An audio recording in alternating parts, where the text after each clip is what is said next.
L'Internet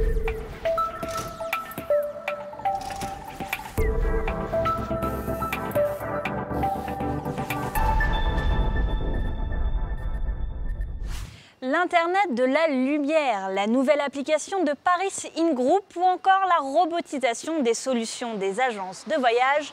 Tom vous dit tout sur les nouvelles technologies dédiées ou applicables au tourisme. Bienvenue dans l'Update, tout de suite le zapping. Et on commence ce zapping avec l'Amazon Echo qui permet désormais de rechercher des vols grâce au contenu Skyscanner. La fonctionnalité est déjà disponible aux États-Unis et l'est maintenant au Royaume-Uni. Si les tests sont concluants, Alexa, l'assistant personnel de l'appareil, pourrait bientôt permettre de faire de même en France. On en sait un peu plus sur les fonctionnalités de Google Trip, l'application du géant pour accompagner le voyageur. Disponible depuis peu, elle propose de planifier et d'organiser ses voyages dans 200 villes à travers le monde. Tout ça en accédant au compte Gmail pour récupérer les réservations d'hôtels ou d'avions. Reste à savoir si elle sera bien reçue par le public. Voyage SNCF vient de lancer son propre accélérateur de start-up. Baptisé Act 574, il a déjà accueilli les start-up Optionizer, Metigate et Cocorway en bêta-test. Elles ont pu profiter de conseils de l'équipe de voyage SNCF, mais aussi de son réseau. Un jury va bientôt auditionner 20 startups afin d'élire les 3 gagnantes qui participeront à l'aventure au mois de décembre prochain. Et on finit par une note What the fuck avec Google Ship View. Cette initiative s'est déroulée cet été dans les îles Féroé et avait pour but d'enrichir Google Street View. Pour cela, les habitants ont attaché des caméras 360 sur le dos des moutons afin de photographier les paysages et leurs images sont maintenant disponibles. Une drôle de manière de faire découvrir les îles. Encore méconnu du grand public, le Li-Fi, l'Internet de la lumière, pourrait pourtant révolutionner notre quotidien. Comment marche-t-il et quel est son potentiel pour les acteurs du tourisme et de la culture? Nous nous sommes rendus au musée de la carte à jouer et à la galerie de l'histoire de la ville d'Issy-les-Moulineaux. Le musée français de la carte à jouer, qui accueille aussi la galerie d'histoire de la ville d'Issy-les-Moulineaux, est l'un des rares à expérimenter ce Wi-Fi de la lumière.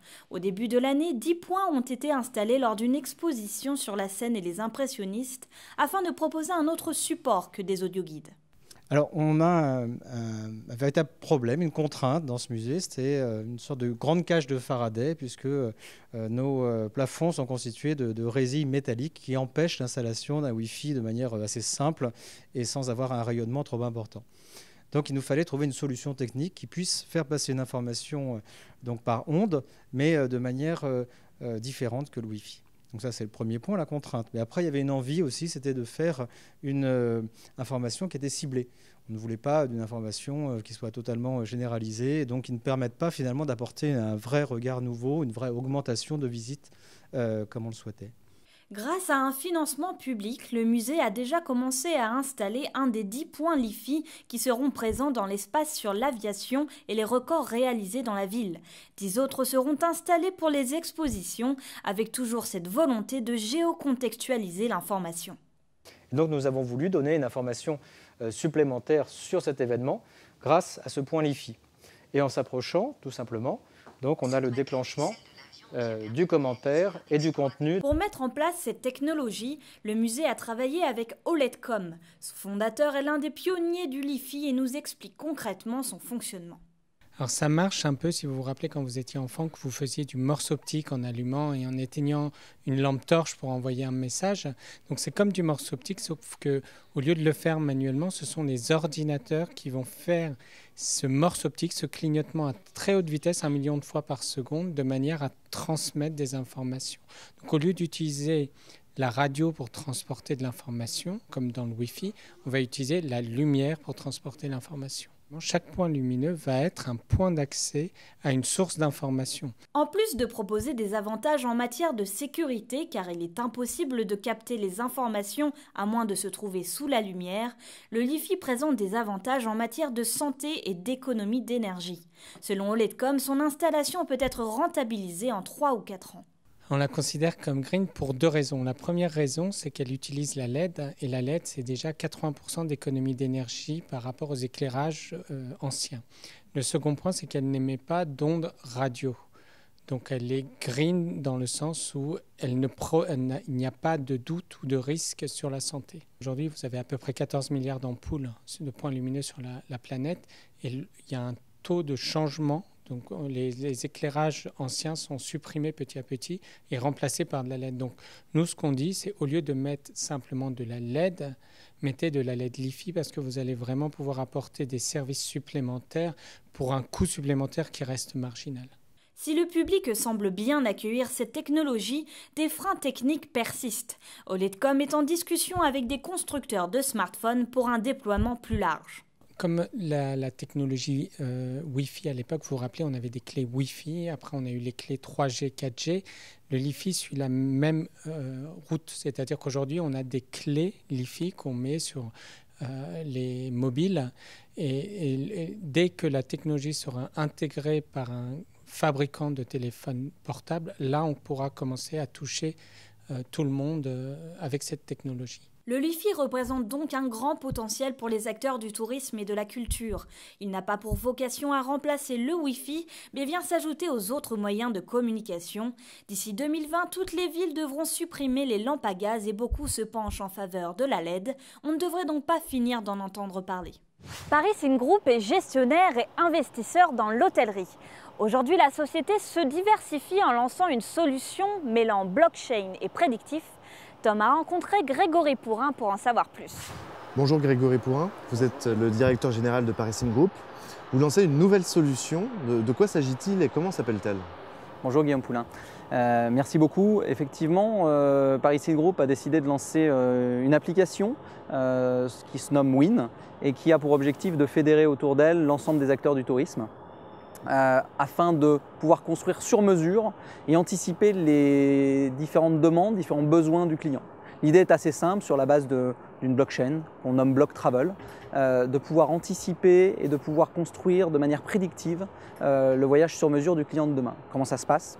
De manière assez simple, des profils seront définis en fonction des différentes personnes, de vos goûts à vous, de ce que vous aimez consommer quand vous venez dans un hôtel, quand vous prenez un avion, quelle classe vous choisissez pour voyager. Est-ce que vous êtes plus taxi, plus Uber? Est-ce que vous êtes plus hôtel 3 étoiles, 4 étoiles, 5 étoiles, type de chambre? Et grâce à ça, on va être capable de définir votre profil, de définir également comment votre profil évolue en fonction des autres profils types et de pouvoir anticiper demain votre voyage alors même que peut-être vous n'aurez pas vous encore décidé de ce que vous allez consommer. Alors concrètement, la compagnie aérienne ou l'hôtelier, que va avoir l'acteur en face de lui et qu'est-ce que ça va vraiment lui apporter? Alors l'idée c'est de fédérer, c'est de mettre en commun tous ensemble ce que nous possédons de plus riche, c'est-à-dire la donnée, les datas, l'ensemble des datas que nous avons pour nos clients, de nos clients. Alors les mettre en commun, ce n'est pas du tout demain donner les informations de Guillaume Poulain aux autres acteurs du Block Travel. C'est simplement aider à dire que nous avons la création d'un profil type, de plusieurs bien entendu profils types, tous ensemble, et de pouvoir grâce à ça, anticiper les besoins et les souhaits de ce profil. Comment ça marche? De manière assez simple.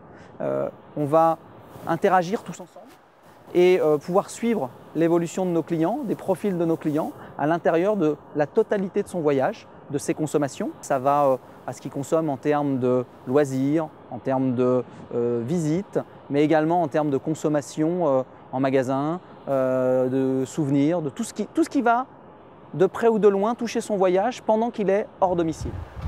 Quel va être le modèle économique? Il y a deux réponses à ça. Le premier, le modèle économique des partenaires et des prestataires qui vont composer ce modèle. On est sur du freemium, c'est-à-dire que personne à l'intérieur de ça, mis à part les coûts d'hébergement, on est sur une solution open source. Tout le monde va pouvoir adhérer en fonction de sa volonté à cet écosystème, parce que c'est bien ça dont on parle. Pour le voyageur, on est sur un système assez simple de commissionnement, mais également de commissionnement interpartenaire.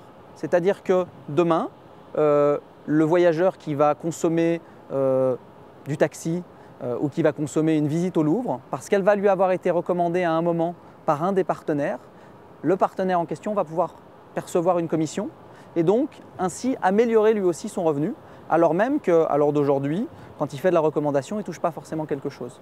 L'idée, ce n'est pas de faire en sorte d'avoir des rétrocommissions, c'est juste de faire en sorte que chacune des personnes à l'intérieur du parcours client, du parcours du voyageur, puisse être motivé pour lui apporter la meilleure expérience qui soit dans son séjour. Est-ce que Block Travel a vocation à s'étendre à l'international, en Europe Évidemment. À l'heure d'aujourd'hui, notre terrain de jeu, c'est Paris, c'est la France. Pourquoi? Parce que c'est là où nous savons exactement comment ça se passe, nous connaissons les besoins de nos clients, nous connaissons très bien nos clients. En hôtellerie, on a une valeur très importante sur les données et sur tout ce que nos clients attendent. Mais demain, on sera capable de le déployer partout dans le monde, dans les différents pays. Alors, l'idée étant bien entendu d'en faire un modèle du genre sur la France pour pouvoir le déployer ensuite dans les autres pays. Merci beaucoup. Je vous en prie. Dans un souci de disponibilité et de productivité, les agences de voyage peuvent compter sur la robotisation de leurs solutions. Plus d'explications avec la chronique d'Amadeus. Adidas a annoncé récemment qu'après avoir massivement délocalisé en Chine pendant des années, il rouvrait une usine en Allemagne. Pourquoi? Pour faire des chaussures complètement personnalisées à la demande. Le remplacement des tâches manuelles par des automates a profondément modifié notre rapport au travail, et ce, dans tous les secteurs. Le voyage n'échappe pas à la règle. La pression concurrentielle, la réduction des marges, met de la pression sur les agences de voyage pour réduire leurs coûts et surtout développer leur qualité de service. Ce qui passe notamment par l'optimisation des processus opérationnels. Aujourd'hui, les agences de voyage et les agents consacrent un temps non négligeable aux tâches manuelles et parfois assez ingrates, comme le renseignement de champs analytiques, la recherche de tarifs plus intéressants, l'émission, etc., etc. Ces tâches éloignent clairement les agents de leur activité principale que devrait être l'activité de conseil. Fort de ce constat, nous avons créé une gamme d'outils de productivité répondant à deux enjeux principaux. Premièrement, gagner en efficacité opérationnelle. Deuxièmement, recentrer l'agent sur son métier de service. Que font les robots pour les acteurs du tourisme? Ils fonctionnent d'abord 24 heures sur 24, 7 jours sur 7. Ça ouvre une panoplie de nouveaux services pour les agences de voyage. Ensuite, ils réduisent les risques d'erreur. Ils permettent enfin de gagner en temps et de faire des économies. Sur l'émission de tickets, un agent, une agence de voyage peut gagner de 30 à 60 secondes.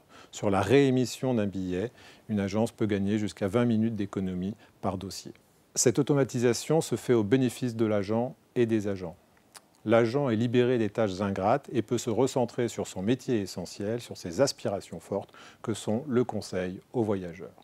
L'humain a encore de beaux jours devant lui grâce à la robotique.